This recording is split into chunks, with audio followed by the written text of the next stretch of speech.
Hey guys, and welcome back to this channel. In this video I'll be showing you guys how you can create this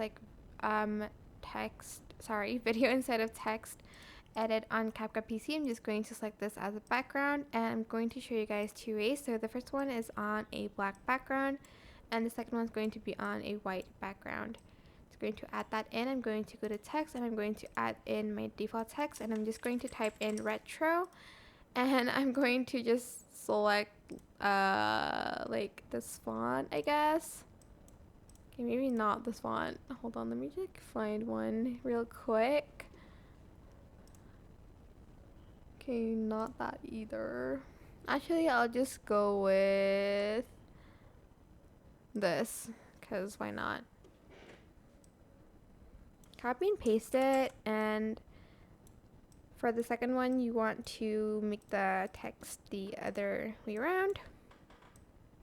Select both the text background, create compound clip, and same goes for the other one. If it's a black background, you're just going to go to blend mode and you're going to select the darken one. You can just scale it up a little bit. And if it's the other way around, you're going to either select brighten or screen. Like so. And that is basically it. Super simple. I hope this tutorial was helpful for you guys. Don't forget to like, comment, share, and also subscribe to this channel if you haven't done that already. If you have any questions, just leave it in the comment section down below and I'll try my best to answer them all for you guys. And if you found this video helpful, please click the thanks button above the description box down below. Thank you so much for watching. Bye!